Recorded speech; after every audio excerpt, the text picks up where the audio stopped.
Hi there. This is going to be an unscripted video. I just wanted to get it out.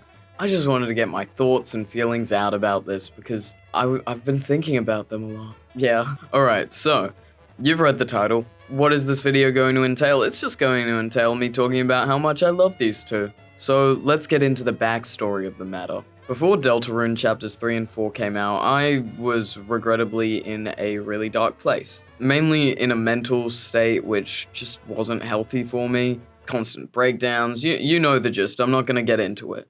But I just wasn't healthy, I wasn't in a good mindset. I felt like there wasn't really anything I was looking forward to in life and I didn't feel like I was going anywhere. I kind of felt trapped, to be frank. Now, I was aware that Deltarune Chapters 3 and 4 were coming out. Because, well, I was around at the time. I was never a big fan of Deltarune, or I was a fan of Deltarune, but I was a fan from the Undertale era.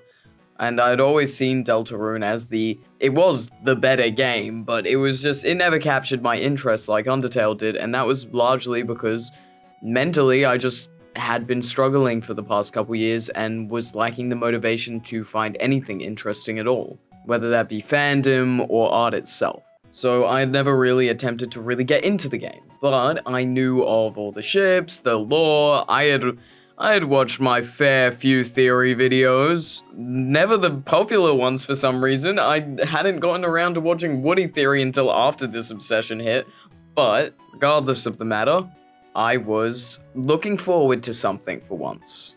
All of this hype around Deltarune tomorrow, oh my god, Deltarune tomorrow, had actually kind of given me some hope. And I was enjoying all of the theory crafting, I was looking back into all of the videos, I had watched the Spamton is a complex character video, and I was starting to enjoy some stuff. So, needless to say, I was pretty excited when Deltarune Chapters 3 and 4 dropped. I even decided that I would buy the game and actually play it instead of watching a playthrough because, little known fact about me, I suck so bad at video games. I'm like the worst video game player ever. Cannot play to save myself. I would not be able to play any game. It takes me ages to get through things. I never did PvP on Minecraft. I wasn't even a great builder on Minecraft. I just suck at video games. But I decided to play it because I wanted to be part of something again. So I booted up the game and I started playing Chapters 3 and 4. Now, when I tell you, I had such a joyful whimsy in my soul when I started playing these chapters. I was enamored, and I made sure I went into this spoiler-free, so I did not interact with Instagram, with YouTube, with anything regarding these chapters. So I was going in blind. Now, you've seen the title, you know what this video is about. So when I saw Tenner, I had no real strong feelings towards him. I know the title of the video. I know what I'm about to say. But I was like, oh, he's a TV head. Oh, he's 3D. That's the most amazing thing ever. I liked him a lot, and I realized he was becoming my favorite character, but I didn't feel hyperfixated or obsessed or anything. And I've had like obsessions before with certain characters, like Snufkin from Moomin Valley. I still love Moomin Valley to this day. But yeah, I didn't think I was going to really become enthralled with Tenner the way I have been. But regardless, I was playing through Chapters 3, and now this might be sacrilegious, but because I was playing unspoiled, I did not know that you needed to go through and spare everyone. So I did not end up getting Tenner at the end of it. Yeah, I know. Crucify me. But yeah, I don't think I really had too strong of a feeling about it. Because I was like, oh, alright, yep, that makes sense narratively or something. But yeah.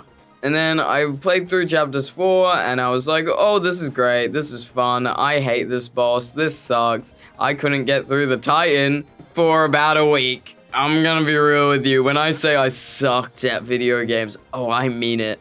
I am just the worst video game player ever. So I didn't get through the Titan fight for a while.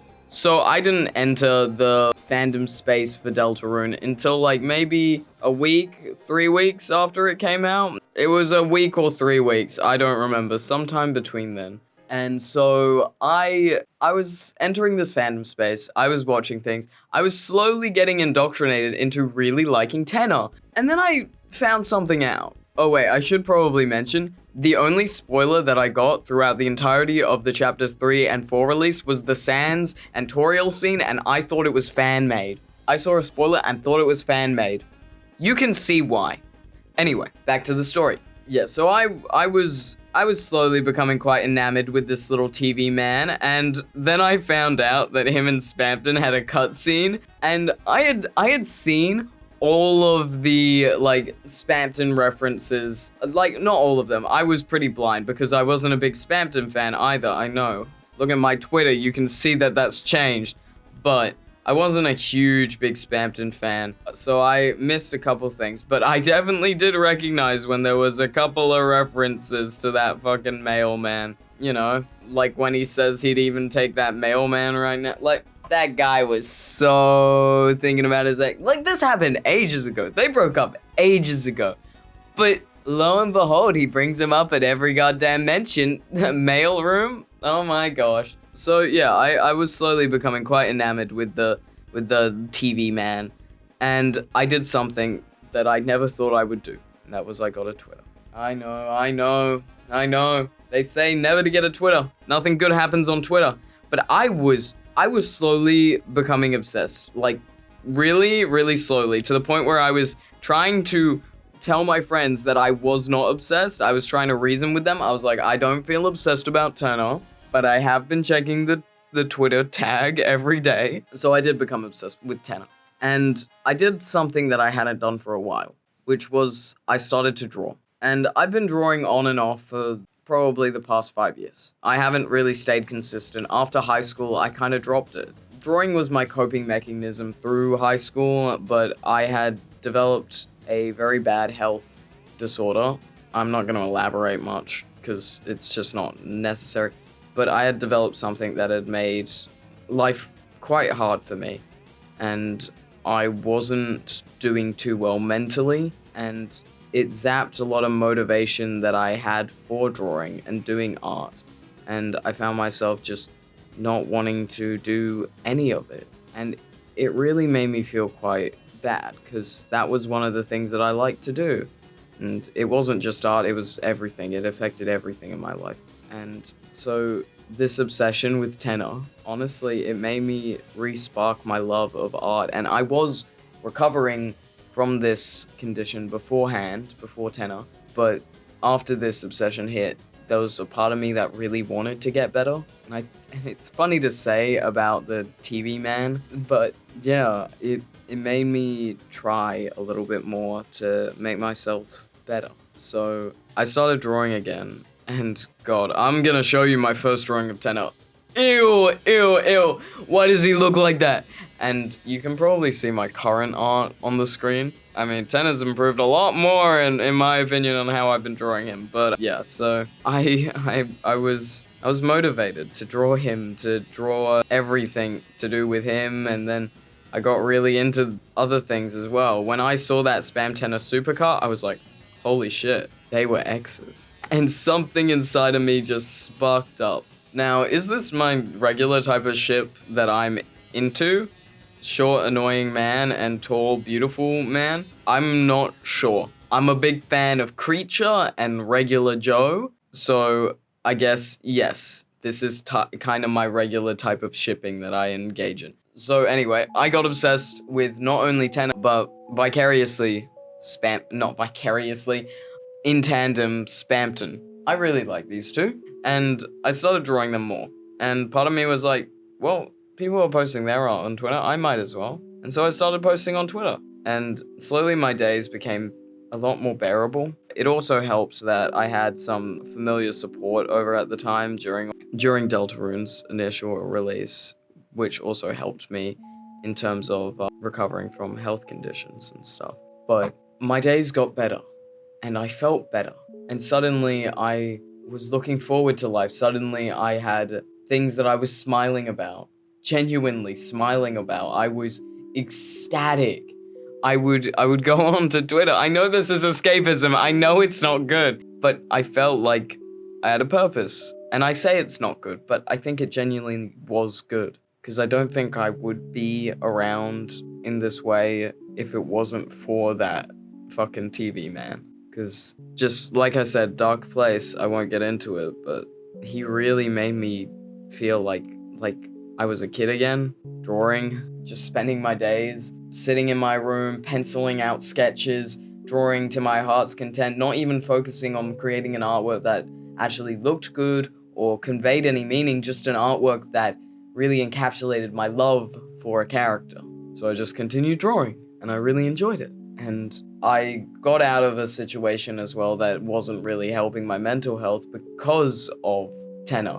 Because I felt like I could feel confident enough to do things and allow myself freedom and such. And honestly, the positives that the fandom around, like, the Deltarune fandom has its negative traits, I won't lie, but every fandom does. But the positives around Tenner, what I was seeing people say about his character, and Tenner and I, we have a lot of similar negative traits, and it was kind of nice to see people not scrutinize Tenner for his negative traits, and I could relate to them in a lot of ways. So it was just so nice and refreshing to just be able to see a character that was just very similar to me, and it was just beautiful. But I've talked enough about Tenner, obviously. Or have I? You'll never know. Let's get into Spamtenna, alright? And I've touched on it a bit already, like how it's just beautiful shit. So funny. I just like that. I saw a bunch of people point out how these two are like 5 AUs mixed into one, their relationship, and I have to agree. It's so fun to play around. And I'm a big shipper, I would say. Like, if I have a character that I'm obsessed with, I'm gonna find a ship that I can ship that character in. I don't know why. I'm a shipper. I'm a shipper at heart, guys. I was in the FNAF fandom as a kid. You know. I was in the Undertale fandom as a kid. You know. So it was kind of nice to just see that there was a canon, and I'm not letting anyone in the comments deny me this. They are canon. Like, have you seen that plush release? They're literally touching noses. What the hell? You can only buy the Tenner plush with the Spamton plush. What the hell? They're so soulmates. They're same motif. They have similar motifs. They steal each other's motifs. That's crazy. But to see a canon, like, not necessarily even gay, because, you know, that people have Yuri pilled them very much, but just like a canon queer ship. And not to downplay anything, like, Suzel or anything, because Suzel's great. I love Suzel. They're so cute. I love them so much. But they don't really speak to my personal experience, and that's fine. Some things just aren't made for me. That's okay. I still find them cute. I still find everything about them adorable, and I do relate to them in some aspects, but they didn't grip me like Spamtenna did. I honestly don't know why Spamtenna gripped me. I didn't even like Spamton that much originally. But I guess maybe it was just a cacophony of all of it that really mixed together. And I'm not gonna try and reason why I love this ship so much, because we would be here all day. But something about them it just made me feel so passionate about things, and passionate about drawing. And I felt like I could get some relative escapism into my system through them. Like, I felt like I could just enjoy a bit more of my life by just consuming this bit of fandom. It was quite nice just to have something to look forward to every morning, like waking up and I'd just go and draw, or I'd consume Spamtenna. And for the first time in ages, I felt so motivated to draw, to write, to create videos, to do a lot of things that I haven't been motivated to do in ages. I even made a Tenner cosplay and a Spamton puppet. I'm making the Spamton puppet as we speak. He's in the corner of my room staring at me with no eyes. It's kind of creepy. But I hadn't done those things in ages. And it is so nice to feel like yourself again after so long. Not to quote Undertale, but despite everything, it's still you. Yeah. So I just kind of wanted to put out a video of how much I love these two goobers. I just love these two goobers. If you're watching this, check out my other stuff on this channel, especially the Spamtenna dub I did. I'm really happy with that. I do want to make an analysis of the Spamtenna scene, but the only reason I haven't is because I have other projects that I need to do, like finish my fucking fanfiction that I haven't finished. But I just wanted to put out something real quick about how much I love these two goobers. And yeah, subscribe if you'd like. Check out my Twitter if you want. Not if you want, check it out. If you've watched this far into this video, you'll like what's on my Twitter. I also do commissions. Whoa! And I don't know when you guys are watching this. If you're watching this around the 10th anniversary of Undertale, then guess what? I have $10 Undertale sketch commissions up. And I know people sometimes complain about artists underselling themselves, but how catchy is 10 years of fandom for $10? So yeah, check out my commissions, please. I'm desperate. I need groceries. And by groceries, I mean Tenner merchandise. Feed my obsession. So yeah, have a lovely day. This video was unscripted. I hope to see you in future videos, if I ever make future videos, which I'm hoping to do. And I'll see you around. You can touch the dial now. Turn me off. Turn the TV off. Unplug me. Cleave my screen. Yeah, let's go with that. Alright, bye.